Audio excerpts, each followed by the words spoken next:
I'm live. It is Thursday and it is the 15th of June 2023. I have been reading out of my new book, Joan Grant's farm memory book entitled Life as Carola. It was the second book she wrote of her farm memories and it plays in Italy. Carola was born on the 4th of May 1510 and she's now, in this last chapter, she was 6.5 years old, and it, as I said, plays in Italy before the time of the Renaissance. We are here at chapter 2 and it comes in parts, so I think this is chapter 2, part 1, 2, this is part 3, Serene Interlude. While Donna Isabella was still in the castle, although my father came very often to our turret, there was still an urgent need for secrecy. He was always afraid she might discover that he was keeping his bastard under her roof, and so instead of coming himself, sometimes he sent his body servant with a precious gift for my mother, a crystal cup to hold the flowers I gathered for her, a box of sugar plums, its lid painted with garlands, or silver candlesticks to hold the long tapers of scented wax we burned, instead of the rushlights that used to gutter in the draught. After Donna Isabella went back to Siena, he was with us nearly all the time, and he even took me with him when he went hawking, his arm holding me before him on the saddle-cloth. He loved his falcons, and I don't think he ever knew I was frightened of them. They would rise up in heavy spirals like smoke on a still day, and when they returned to his wrist, his glove would be stained with the blood of their prey. He used to tell me stories of his journey to England, and of the strange people who lived there, or of how when he was only 17 he had fought against the Milanese. I told him about the games I had played and the adventures I had imagined, but when I had told him my ogre story and how I had had to change the face of the fiercest one after I had seen that Donna Isabella was only a little old woman whose cough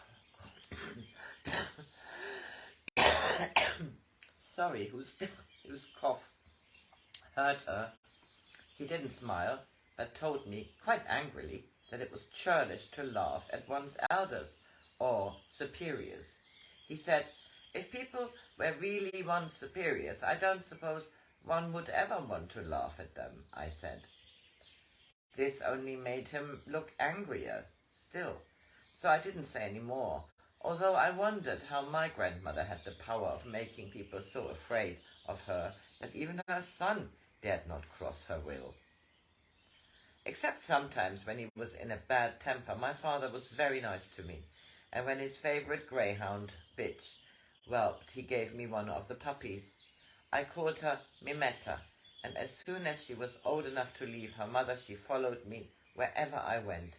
She was nearly as small as a rat, a smoky grey colour, with a coat so smooth that it felt more like newly ironed linen than fur, and she had a collar of soft red leather with a gold buckle. She hated the cold, and when there was a patch of sunlight on the floor, she followed it across the room. And although she had a beautiful cushion with a gilt tassel at each corner to lie on, she used to creep into my bed at night and cuddle up beside me for warmth. Now they knew I was the daughter of the Griffin. The kitchen children were shy of me when I went to play with them. It made me feel rather lonely, and instead of going about barefooted with the others, I had to wear a long dress that I tripped over if I tried to run, and when Mother took me to the village, I had to hold her hand as if I were a little princess going out for a walk with her nurse. We still lived in our tower, but now the lower room was furnished with chairs and stools covered in green brocade, and there were tapestries hanging on the stone walls. When the days grew colder, there was always a fire on the wide berth. hearth. We burned olive wood, which had been dried for a long time in the sun and needed little kindling to leap into weird blue flames and aromatic smoke. For since my father had found us, we no longer had to go into the woods to collect the sticks and fire cones with which we used to try to lighten the green logs that were all that we had been allowed to take from the wood store. One night, when we were all having supper there together, he gave me a pendant that he said was made by the greatest goldsmith in Italy. It was a mermaid, a kind of sea fairy, and her body was made from a pearl which nature had shaped to the curve of a woman's belly. Her fishtail was set with little emeralds, or scales of green emerald and enamel, and it seemed that she rested on it, leaning back to look up at one she loved who smiled down at her. When his servant had taken the food away, I sat on his knee, with his arm around me and my head resting against his shoulder, while he told me the story about the mermaid.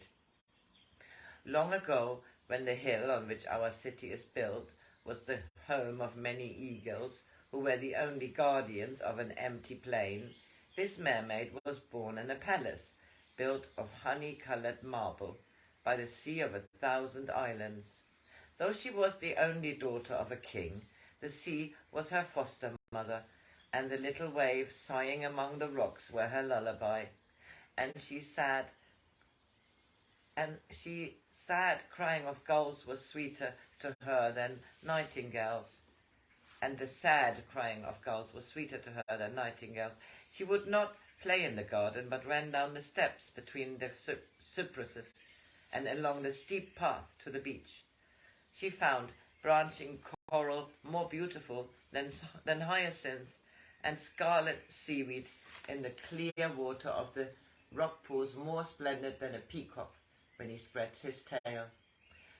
She was as fearless of the water as larks are fearless of the air, and as she grew older she became even more beautiful, and her beauty was equalled only by her wisdom and her kindliness. Princes voyaged far to woo her, and the fame of her travelled even beyond the mountains, until other princes journeyed across deserts where men die of the hot wind, and passes where the snow lies even in summer. Some of them were strong, and some were wise, and some were even handsome as well.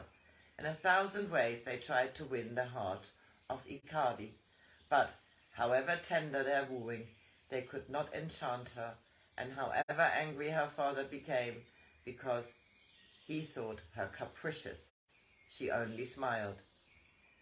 The suitors declared that until Icari had made her choice, none of them would leave the island, for they all hoped that it would be he upon whom she smiled.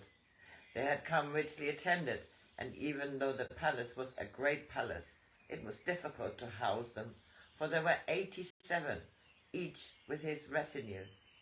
The king grew weary of his bounteous hospitality, and the king's vizier sighed as he saw the gold dwindling in the treasure chest.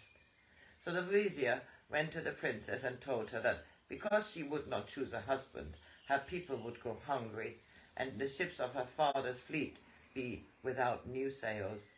The princess asked him, "Which prince shall I choose to save my people?" And the vizier answered, "For that you must listen to your own heart." "I cannot hear what my heart tells me.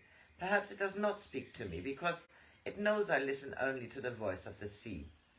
Then the vizier said, "If all the princes are the same to you, and your heart cannot decide amongst them, it would be wise if we thought of some challenge to their skill, by which your husband might be chosen. Then no man can say that we have favoured one for his riches, or that we fear another for his strength. I will marry no man who comes from beyond the mountains, for I should die if I had not the sea to comfort my loneliness." The vizier was a wise man, and so he said, "All in our country know that none can swim as fast or as far as the Princess Icari. If you proclaim that the first man who can show himself a swifter swimmer than yourself shall be your husband, there will be no danger that the victor, if there be a victor, will be a man from beyond the mountains." So the heralds proclaimed the challenge. It was decreed that on the seventh day all who had accepted it were to assemble on the ledge of the rock, whose sheer edge rose high out of the deep water. Then the king's trumpeter would blow 3 blasts. At the second, Ikari would dive into the sea, and at the third, the others would follow her, and he who overtook her could claim her for his bride. Of the 87 princes, only 60 assembled, for the others could not swim. When Ikari dived, it seemed that the sea opened to receive her. On and on she swam, smoothly and tirelessly, and one by one the princes had to signal to the boats, which the king had thoughtfully sent after them to save themselves from drowning. At last Ikari saw that none followed her, and she was content, for she knew herself free of their importunities. Then she heard someone swimming beside her, and she saw that it was a young man, strange and beautiful. His eyes were blue as a calm sea at midsummer. His skin was green as deep waters, yet he seemed familiar to her as her own reflection. And though the voice of the sea was loud in her ears, her heart cried out to her that she loved him. They talked together, and he told her that she was his beloved, and she knew that it was his voice she had heard when she listened to the sea. She said to him, "Why have you made me wait so long for you? Did you not know how lonely I have been?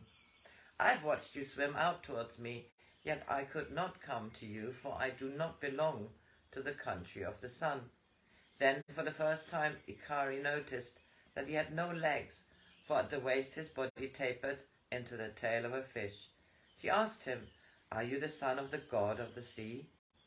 He shook his head. "The children of Neptune and all his people have bodies fashioned like human beings, though their skins are green and they are more beautiful than mortals." "Then why are you half man, half fish?" "When I was a baby, my mother, who was a king's daughter, took me on a sea journey. A storm arose and drove our ship on a reef. All were drowned, save me, whom the waves carried to a ledge of rock that was uncovered at low tide. I cried, for I was small and lonely and frightened. Then I saw a woman leaning over me, a woman whose flesh was green as seaweed and whose eyes were lucent. I held out my arms to her, and she picked me up and comforted me, singing the song the conch shells still echo. But as the tide began to rise, she wept, knowing that as I was a mortal baby, the sea would destroy me. Neptune heard her weeping, and as she was his favorite daughter, he came to see what made her sorrowful. She told him that if he could not save me, she would walk out of the sea to shrivel up and die on the dry land. Neptune said to her, "I cannot make this child a god, because he is born of mortal women, whom no god has favored. But I could turn him into a fish. I think he would be quite happy as a fish." But his daughter went on weeping, saying, "The sea is full of fishes. I want this little boy with the golden hair and the strange blue eyes to love." So Neptune promised that he would do half a magic, so that I could be half of the sea and half mortal. And with that, his daughter had to be content. As he finished speaking, Ikari knew that it would be better to drown in his arms than to live without him under the sun. And she said to him, "I will never return to the land, but together we will swim towards the horizon until I am too weary to swim any further. Then you must carry me down into the quiet green depths, so that my heart will be too rejoiced in love to know of fear, and the memory of you shall guard me in eternity, where I shall wait for you." So they swam out together along the silver wake of the moon. But Neptune, who was very fond of his foster son, had been listening to them talking, so he changed Ikari into a mermaid, and for a bridal gift he gave them immortality. It was a very long story, but I remembered all of it. And while he was telling it to me, my mother watched him, and by her eyes I knew she held that all the happiness of the world was compassed by the curve of our turret wall. No, I knew that she held that all the happiness of the world was compassed by the curve of our turret wall, so it contains all the love and happiness. That is how I always try to think of her, smiling quietly at us in that firelight, serene as the Madonna lilies in the walled garden. Okay, a bit of a tongue twister. I hope you have a lovely Thursday.